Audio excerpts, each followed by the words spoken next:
vou para lá, mas eu nem resisto. Vou mesmo fotografá-lo.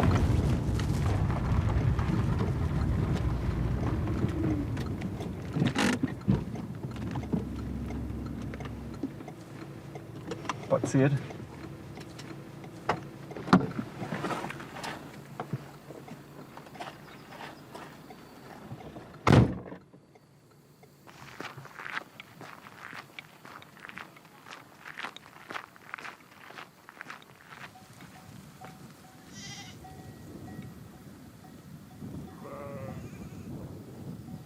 Portugal ainda são os pastores, Portugal ainda são aquelas imagens que nós, a partir de certa altura, quisemos colocar para trás das costas e dizer que existia um novo Portugal.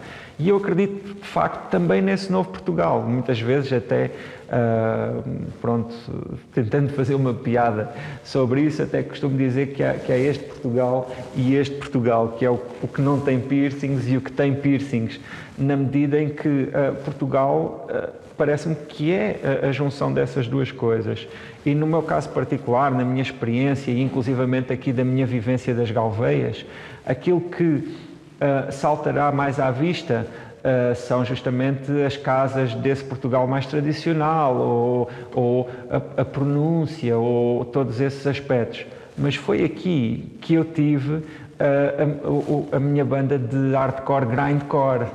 Foi aqui que eu tive contacto com muita da cultura internacional e altamente contemporânea. Por isso, eu acho que Portugal terá muito a ganhar quando justamente se reconciliar ou quando aceitar, talvez este seja o melhor verbo, esses dois lados. Boa tarde, está bom? Estive aqui a tirar uma fotografia aí ao rebanho. Faça favor. Quantos animais é que tem aí? 800 e tais. Epa. Fora os borregos, só gado grande. Pois, só os grandes. Muito bem. Você não é o tal escritor aqui das Galveias? Sou. Sou. E estando agora com este pessoal da televisão, viemos aqui filmar algumas coisas aí das Galveias e também conversarem um bocadinho. Mas enfim, então e hoje acha que isto se aguenta ou vai chover? Está a andar água para amanhã e para depois. É? Hoje acho que não. Não, hoje não cai. Está bem. E os pastos estão bons, não? Agora chover bem. Pois. Depois de um ano de seca, isso agora. Pois é. Então, tudo a correr bem. Boa viagem. Saúde. Obrigado. É muito impressionante a forma como Portugal, sendo um país que geograficamente não é dos maiores da Europa ou do mundo, é um país, pode-se dizer, com um tamanho, não diria pequeno, mas que não é demasiado grande e que tem tanta coesão sobre aspectos que são fáceis de comprovar, porque para já são as fronteiras que são antigas, depois é o facto de nós não termos dúvidas que um português do Minho e um português do Algarve são portugueses, eles partilham uma identidade e partilham uma série de características, mas também é um país especialmente múltiplo, sob quase todas as perspectivas. Basta descê-lo de carro ou subi-lo para perceber que até sob o ponto de vista da paisagem existem diferenças importantes, sob o ponto de vista da cultura, mas essa multiplicidade é uma riqueza.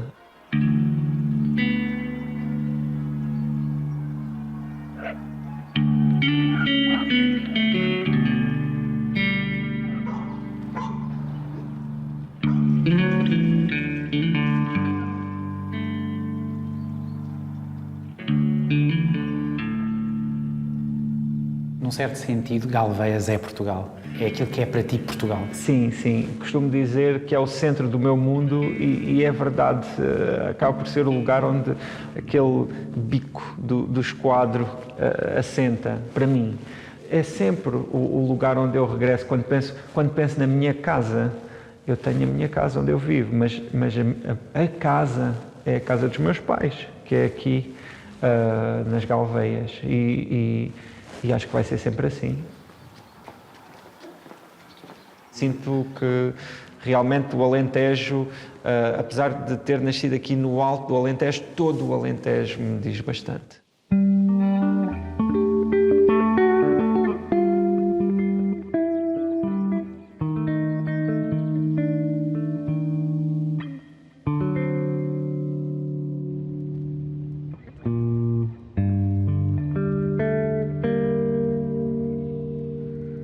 Eu tinha uma convicção muito profunda em escrever um livro sobre o Alentejo, que era aquilo que eu conhecia, que era um tema em relação ao qual eu achava que podia acrescentar alguma coisa, porque também conhecia outros livros sobre o Alentejo e sabia que não retratavam o Alentejo castigado, o Alentejo deprimido, o Alentejo envelhecido, o Alentejo que infelizmente é a região e que é a região dos suicídios e que é a região de uma vivência interior que para mim está sintetizada numa palavra que eu acho que é uma palavra muito bonita, apesar de ser uma palavra muito dura, que é a palavra cisma.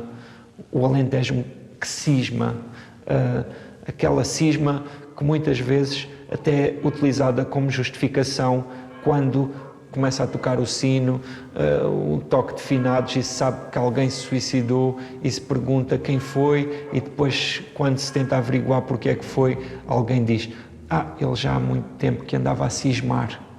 Essa cisma, esse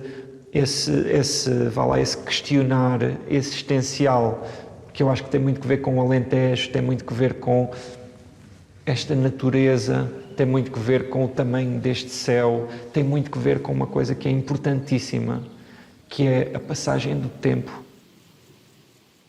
A forma como o tempo é respirado, como o tempo é vivido. E isso é um aspecto fundamental na vida ela própria e que também é uma marca destes dois Portugais. Um Portugal a um ritmo e outro Portugal a outro ritmo.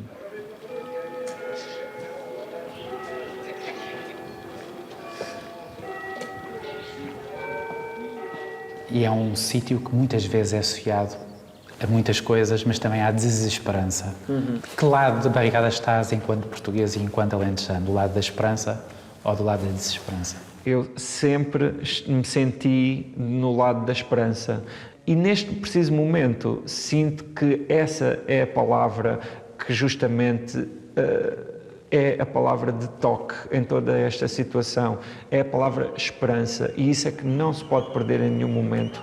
Quando começou a surgir essa outra palavra, que hoje é quase o antónimo de esperança, que é a palavra crise, defendi sempre o protesto. Para já, porque o protesto é uma reação, não é um conformar-se com uma situação. E reagir parece-me que é sempre bastante mais saudável. O protesto, pelo menos, abriga alguma esperança, abriga alguma ideia de que temos possibilidade de fazer alguma coisa ou que acreditamos que pode acontecer alguma coisa. Podemos reagir. Exatamente. E eu sinto que Portugal já não é o país completamente falto de esperança. Existe esperança e existe também alguma capacidade de resposta.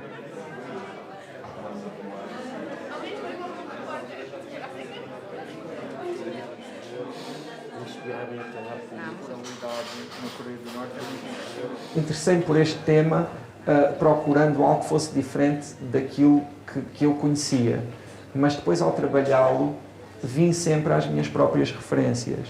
Possivelmente o meu interesse por este regime e por outros que também referi no livro tem que ver justamente com o facto de ter nascido num momento da história deste país em que não vivi um momento histórico muito importante e que fui e tenho vindo a ser relembrado da sua importância e da sua relevância, inclusivamente para aquilo que vivemos e que é justamente a ditadura.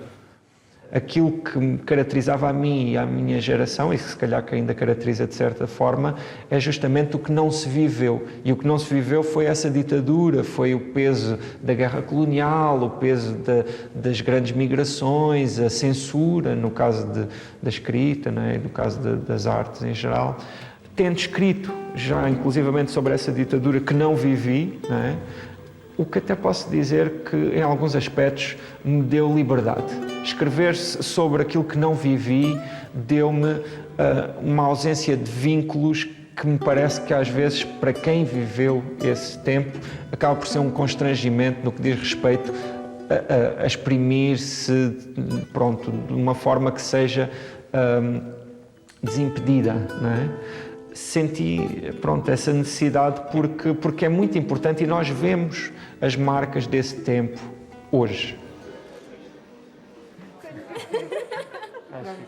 Esta geração que tem uma série de outras possibilidades ao seu dispor, mas que muitas vezes tem dúvidas acerca do caminho a seguir. Ainda na adolescência e num momento bastante precoce, eu percebi que aquilo que eu queria efetivamente ser era escritor. A grande alegria não está em ter conseguido ser escritor. A grande alegria está em eu saber o que é que eu queria fazer. Porque mesmo que eu não pudesse ser escritor profissionalmente, pelo menos eu tinha a convicção do que é que eu gostava de fazer. A escrita deste livro resultou assim de uma pequena epifania, de um momento em que eu pensei como é que seria ir à Coreia do Norte mesmo, não é? Isto é, eu quando entro nisto é como uma espiral, porque eu sinto uma atração muito grande por esta palavra, a palavra mesmo, porque eu já tinha imaginado muitas vezes como é que era ir à Coreia do Norte, mas ir à Coreia do Norte mesmo, estar lá, acordar, estar em Pyongyang. Possivelmente muitas pessoas aqui nesta sala também já imaginaram como é que é comer carne de cão. Mas e como é que é comer carne de cão mesmo? Página, não sei bem, mas está aqui, algures.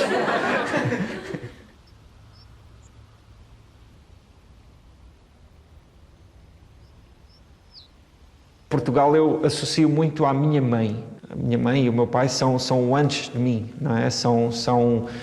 E nós não somos indiferentes a isso, não é? Nós não somos indiferentes ao que aconteceu antes de nós.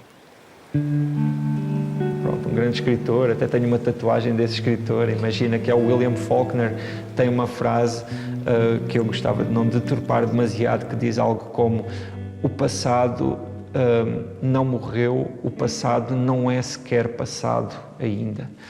E eu faço uma interpretação desta frase, que é assim meio misteriosa, faço uma interpretação de perceber que quando nós sabemos mais sobre o passado altera-se. E Portugal, para mim, eu acho que em muitos aspectos é sempre o objeto daquilo que eu escrevo. Mesmo que esteja a escrever sobre a Coreia do Norte, porque escrevo sempre a partir de Portugal. Essa é sempre a minha perspectiva.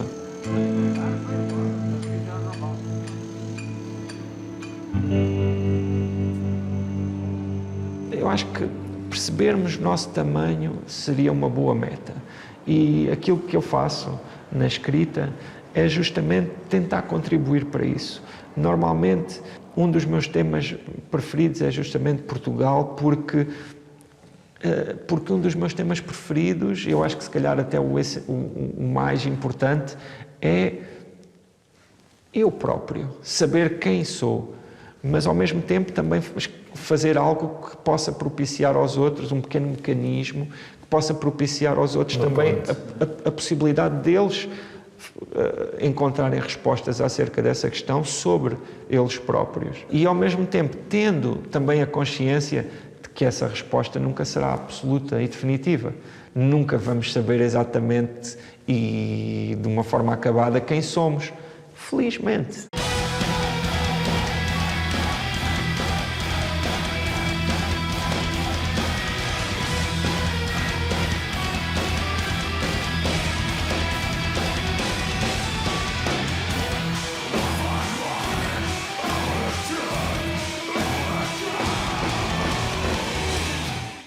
tu gostares, por exemplo, de thrash metal, heavy metal, é quase uma recusa no virar costas ao fado português?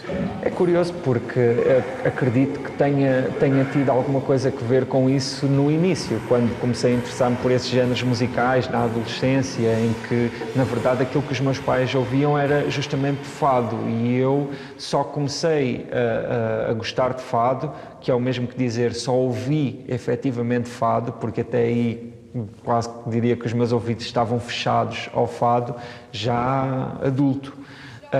E aquilo que eu vi interessou-me bastante e achei bastante curioso, até sob o ponto de vista da própria escrita, porque no fado as palavras têm uma importância imensa. Não existe um bom fado sem um bom poema, e até acaba por ser muito curioso que no fado não se diga letras, não se diz as letras, diz o poema. Isso também acho que demonstra um pouco o respeito que se tem para com a palavra.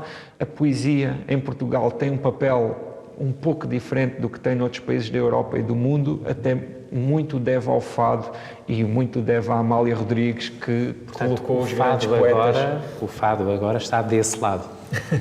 Sim, passou a estar desse lado, passou a existir. Sim. O fado existe porque eu tenho 38 anos e quando eu tinha 17 anos só ouvia heavy metal, mas agora eu tenho 38 anos, já consigo ver um pouco melhor os dois lados de todas as questões.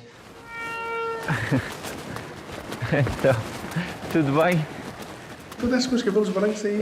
Então é sabedoria. É sabedoria. Não, isto é sabedoria a transformar-se em cabelo. Esta era a sua. Era a minha sala, sim, exato. Queres eu vou entrar? Deixamos a professora à espera.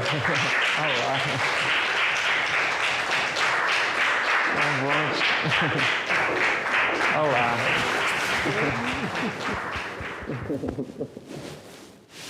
Estás na tua sala. É verdade, a nossa sala. A nossa sala. Eu sou o José Luís Peixoto e eu aprendi a ler e a escrever aqui nesta sala. Quem me ensinou foi a Dona Arcângela. E passámos boas horas. Mas é comovente voltar aqui. Para já estão-me a procurar. Essa da ginástica, estás para aí alguns. Estou aqui. Essa é montar Gil? Eu tenho esta, mas não tenho esta. Então podes já ficar com ela. Bem, se não fizer coisa, ficar fica com com todas, se todas. quiser. Sim. Aqui parece muito com o meu filho, o João, o meu filho mais velho. Aquilo que nós transmitimos aos nossos filhos não é só aquilo que nós escolhemos transmitir-lhes. Muitas vezes é fácil para nós imaginar que eles não vão perceber aquilo que nós não lhes contarmos, que eles não vão saber que nós também tínhamos defeitos, que nós também fazíamos algumas coisas mal, porque normalmente esses são o tipo de coisas que nós não lhes contamos, não é? Nós passamos-lhe a imagem de que, pronto, podíamos ter algumas imperfeições, mas de um modo geral dávamos conta do recado. Eu sinto que aquilo que nós passamos efetivamente às gerações que nos sucedem, assim como foi também isso que nós recebemos, é aquilo que somos. O poema é quando eu podia dormir até tarde nas férias do verão e o sol entrava pela janela. O poema é onde eu fui feliz, quando eu não conhecia a letra P e comia torradas feitas no lume da cozinha do quintal. José Luís Peixoto, A Criança em Ruínas. Toda a gente falava em voz alta durante o filme, mas eu ficava concentrado a olhar para as imagens riscadas que passavam no lençol. José Luís Peixoto, Cinema, abraço.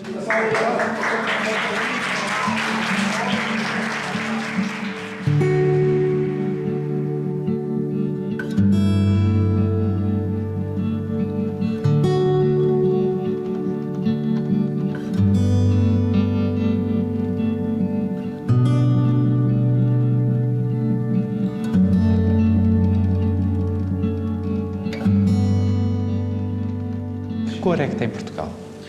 Eu acho que Portugal é muito branco. E branco é uma cor excelente. Para já é uma cor importante, não é? É uma cor de alguma forma, que é uma cor especial. Ao mesmo tempo é assim uma cor na qual se pode, pronto, tudo é possível, não é? Todas as cores assentam nela e ficam lá. E eu acho que às vezes nós penalizamos-nos muito e dizemos que somos um país de imigrantes, mas que depois temos dificuldade a receber os imigrantes cá. E em alguns casos pode ser verdade, mas também sinto que essas questões se calhar não acontecem mais aqui do que acontecem noutros pontos do mundo.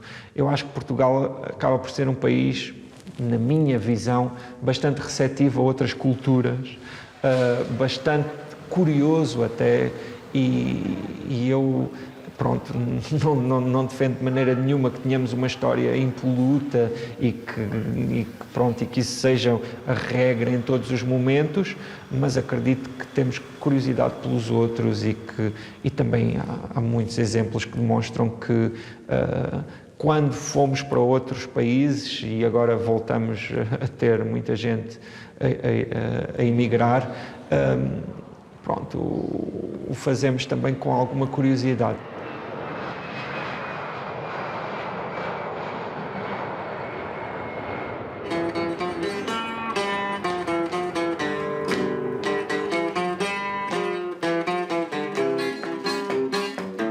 Quando eu era pequenino, minha mãe disse: vai depressa à sardinha para o jantar do teu pai. Vai depressa à sardinha para o jantar do teu pai. Estava a assar sardinhas com o lume a arder, queimei a pilinha sem ninguém saber. Se fosse outra coisa eu não me importava, mas foi a pilinha que eu tanto estimava. As colónias ou as comunidades, esta é uma palavra mais correta, de imigrantes no estrangeiro, que inclusivamente me parece que são uma forma muito curiosa também de refletir sobre Portugal e que a mim me toca bastante, porque, mais uma vez, é um outro Portugal. Os portugueses têm de bom o coração, por natureza sentimental, muito sentimental. E especialmente os imigrantes, eles vão para o estrangeiro, levam a família no coração e depois, quando ouvem falar no país deles alguém que vá lá para matarem saudades, eles marcam logo presença, logo. Mesmo longe, às vezes estão longe e marcam presença. E quando vêm para cá, quando avistam a placa Portugal, é uma sensação que não vos passa pela cabeça. Eu vivi essas peripécias com os imigrantes. Quando eu lá fui, depois no regresso vim com alguns para cá. E via a alegria deles quando viam a placa em território espanhol a dizer Portugal. Oh. Mas foi a pilinha que eu tanto estimava.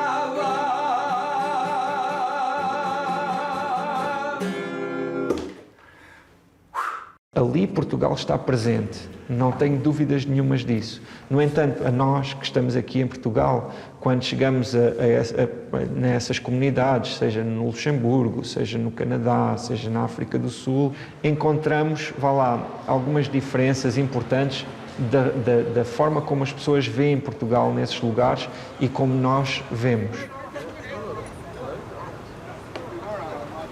Pela minha experiência, sinto que Portugal é visto de formas diferentes em vários pontos do mundo. Desde o oeste dos Estados Unidos, onde Portugal é um lugar que praticamente não tem existência, onde há muita gente que não sabe do que é que se está a falar quando se fala de Portugal, até ao leste europeu, onde Portugal representa um país de sol e de festa, muitas vezes ao contrário da nossa imagem acerca de nós próprios, não é? Porque falar de Portugal na Hungria ou falar de Portugal na Croácia é falar de um país, as pessoas entendem como um mini Brasil. Eu acho que vêm-nos de muitas formas. Eu acredito que nós, em Portugal, não temos um conhecimento de muitas delas, o que é uma pena porque são elogiosas, mas o que me parece muito importante é que nós consolidemos a nossa visão de nós próprios.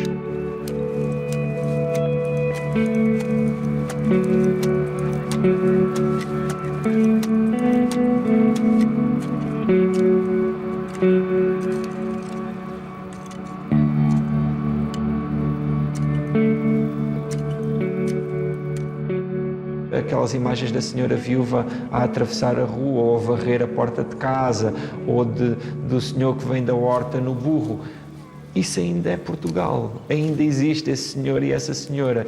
E para lá do impacto que a imagem deles possa ter, falar com eles é fantástico, porque muitas vezes eles não são aquilo que a imagem nos comunica. Fechamos-lhe os olhos num pudor que me parece complexado em muitos aspectos. Eu acho que não é bom ter vergonha dos nossos avós. Não é bom ter vergonha dos nossos avós que trabalharam no campo. Porque se nós tivermos vergonha dos nossos avós, nós no fundo estamos a ter vergonha de nós próprios. Anda cá, tigre. Ai, o meu tigre. O meu tigre é muito bom. Vá, assim, deixa de estar assim.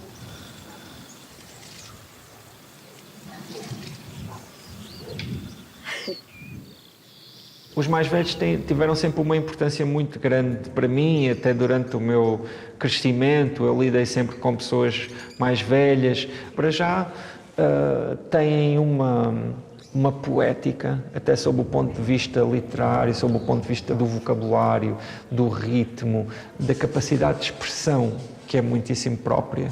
Depois, aqui, têm uma forma normalmente, têm uma forma de ver aquilo que é importante, de não perder tempo com o acessório, porque em muitos aspectos, quanto mais próximo se está da natureza, mais próximo se está de questões fundamentais que muitas vezes noutros lugares, nomeadamente nas cidades, se tenta camuflar, como seja a morte, não é? Essa palavra, só por si, às vezes assustadora, que as pessoas evitam falar, mas que faz parte de tudo.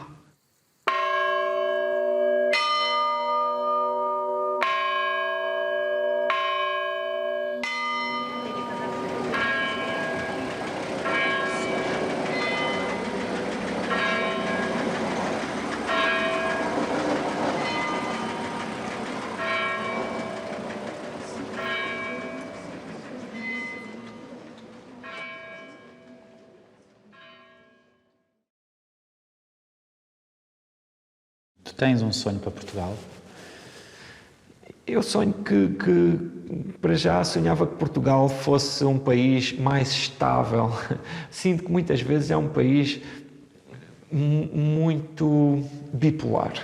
Existe uma euforia grande em determinados momentos, somos os maiores, vamos ganhar o campeonato do mundo, vamos ganhar o campeonato da Europa, vamos fazer e acontecer, e no dia seguinte, quando perdemos a final com a Grécia, somos os piores, não temos lugar neste mundo. Não é assim, nós não somos nem os melhores, nem os piores.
Luís, agora a caminho de Lisboa, o que é que tu deixaste para trás?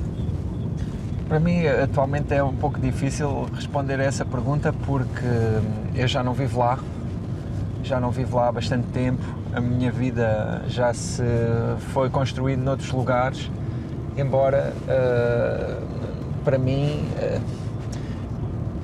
é o meu lugar, não é? Se vai tornando cada vez mais Mas aquela lugar cisma, da infância, aquela assim. cisma que tu falavas não cresceu em ti? Esse é um assunto que é sempre demasiado privado, íntimo. Acho. Existe sempre uma certa, um pudor inultrapassável para falar E que tem muito a ver com os alentejanos também. Embora eu acredite que também em certos momentos exista uma libertação. Uma recordação que eu tenho bastante forte e que para mim até me comove um pouco, ligada ao meu pai, aos meus tios e aos meus primos, é justamente os momentos em que eles se juntavam e às vezes até animados por algum tinto ou animados também pelas circunstâncias, se deixavam comover e muitas vezes os via, por exemplo, a lembrarem-se de outros tempos e a chorarem, o que para mim era muito impactante ser uma criança e ver ali aqueles homens feitos, até porque o meu pai era o irmão mais novo e os meus tios eram bastante mais velhos, às vezes a comoverem-se, a terem, também a assumirem essa fragilidade, embora a verdade é que no Alentejo, na minha terra e na ruralidade em geral também existe uma dureza grande, às vezes até posso utilizar esta palavra, uma certa violência.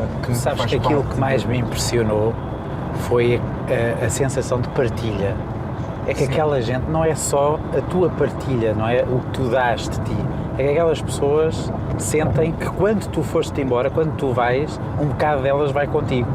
Foi essa a sensação que me deu. Aliás, eu já tive até alguma oportunidade de ouvir essas palavras serem ditas de uma forma literal.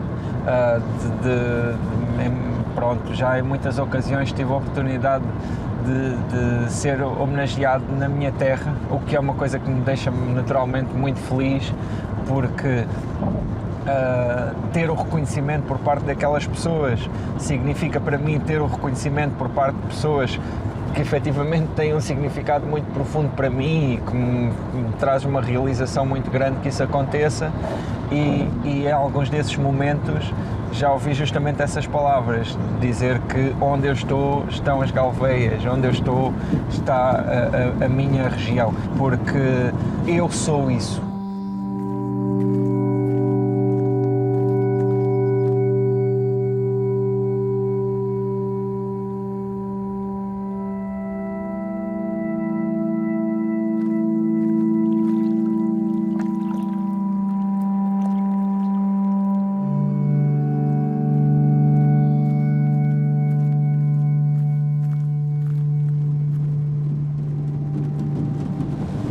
Se eu te pedisse uma qualidade dos portugueses e um defeito, o que é que imediatamente vinha à cabeça? Não é fácil. Eu tenho sempre muita dificuldade de falar de coletivos assim dessa forma, sinceramente. É muita gente e são todos diferentes. Nós às vezes pensamos que somos um pequeno país, porque nós às vezes não paramos para pensar no quanto é transcendente certos dados. 10 milhões de pessoas. 10 milhões de pessoas é muita gente. É muita gente. Eu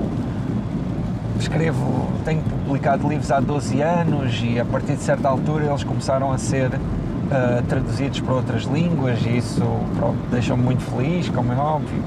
No entanto, eu sempre tive a consciência de que os meus livros, em primeiro lugar, eram escritos para estas pessoas aqui.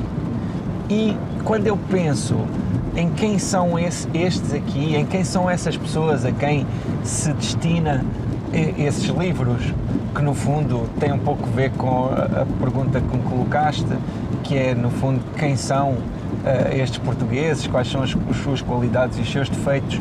Eu esbarro sempre em algo que é imenso e que no fundo eu acho que é sinónimo do mundo ele próprio. Para onde costuma-se dizer, em linguagem assim prosaica, que todos temos o nosso mundo, que existem diversos mundos, etc. E Portugal é, em grande medida, um mundo. E é um mundo com todas as dimensões que um mundo deve ter.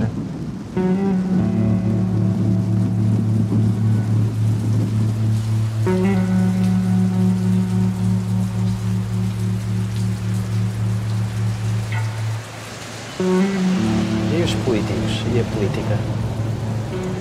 Interessam-te? Claro.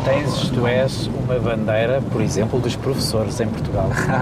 Os professores foram muito atacados nos últimos anos e tu foste um defensor de todas as horas dos professores. Sim, e fico muito feliz com isso, até porque eu também já fui professor e acredito naquilo que é ser professor, acredito nesse princípio, acredito que a educação é efetivamente um valor que deve ser promovido e infeliz da sociedade que o despreze porque não está a construir o seu futuro e pelo contrário, está a construir um futuro certamente bastante desastroso.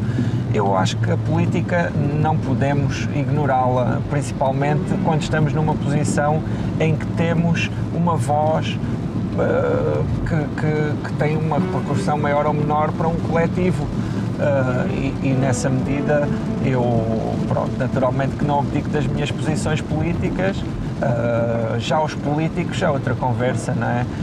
E pronto, eu sou otimista, acredito que tudo isso evolui, não acredito que estejamos estagnados nessa possibilidade.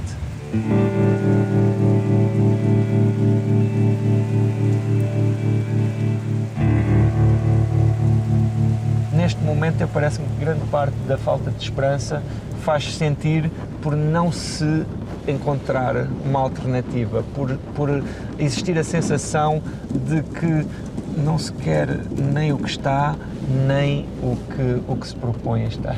Tu acreditas em Portugal? Acredito em Portugal porque acredito em mim, porque acredito em nós, porque acredito na vida, porque Portugal é aquilo que temos e é com aquilo que temos de construir o futuro. Não vai morrer? Não vai morrer, não vai morrer nem Portugal, nem a língua portuguesa. Temos muita vida pela frente.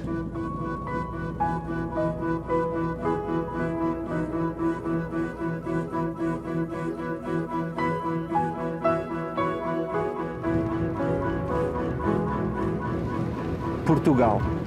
Encho a boca com esta palavra, mastigo-a.